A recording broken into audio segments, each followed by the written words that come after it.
इसमें हम लोग मेंस के लिए क्या पर्सपेक्टिव कर सकते हैं? मेंस के पर्सपेक्टिव से इसमें इंडिया में इंटरेस्ट आपको ज्यादा good afternoon sir. Good afternoon sir कुछ क्वेश्चंस है, आप लोगों में से कौन आज आंसर करेगा? The best one. ऑलवेज हम आंसर करते हैं। ठीक है सर। जी बोलिए। सर पहला क्वेश्चन ये है कि if India's GDP was a Bollywood movie would it be three idiots, innovative, कभी खुशी कभी गम, इमोशनल अप्स एंड डाउन्स, और हेरा फेरी, chaotic but somehow working? आपसे अगर इंडिया के जीडीपी ग्रोथ रेट को लेकर ना, ग्रोथ रेट को लेकर तो ऑब्वियसली बढ़ रहा है, घट रहा है, हेरा फेरी। एंड इंटरेस्टिंग पार्ट क्या है पता है, जब इंडियन इकोनॉमी को ऐसे आप न्यूज़पेपर के थ्रू पढ़ते हो तो ऐसा लगता है कि कान में आके इंडियन इकोनॉमी बोल रहा है, ये बाबूराव का स्टाइल है, ऐसा कुछ। तो ठीक है, next question. You can have chai with any three economists, living, dead or fictional. Even Chacha Nehru if you like. Who is at your table and who is paying the bill? Obviously चाचा नेहरू, अरे मौका मिल रहा है उनके साथ चाय पीने का। एंड हाँ, because he started that 5-year plan, and UPSC में भी 5 अटेम्प्ट्स मिलते हैं। दोनों में बहुत प्लानिंग होता है, लेकिन रिजल्ट मतलब बहुत अनसर्टेन है। और बिल कौन पे करेगा? Obviously I am getting chance to have chai with Chacha Nehru, और क्या चाहिए? या ठीक है sir, moving on. When you read comprehension passages, do you ever feel the author is trolling you? Be honest. How often do you mutter, "This makes zero sense" under your breath?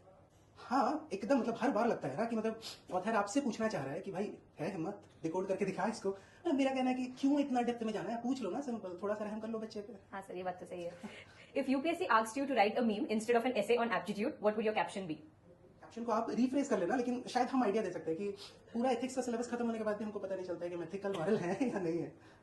What's the most hilarious analogy you have ever used in class that your students still tease you about?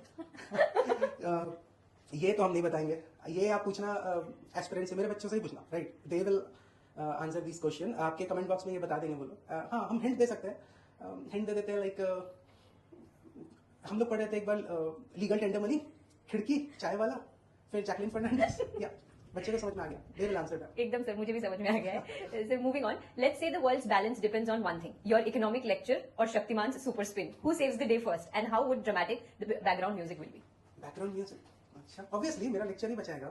क्यों बचाएगा? Because मेरे class में ना, सिमरन आपको पता होगा, बहुत से शक्ति मैन एंड शक्ति वुमेन है, ठीक है?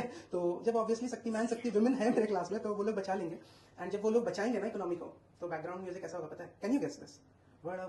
बस हो गया, आप नहीं बोलेंगे। सर थोड़ा गा के भी सुना दीजिए, सब बस students को. दे विल कमेंट ना, ये म्यूजिक भी कमेंट करेंगे वो लोग कि बैकग्राउंड म्यूजिक क्या होगा, ऐसे कुछ है, बड़ा वो।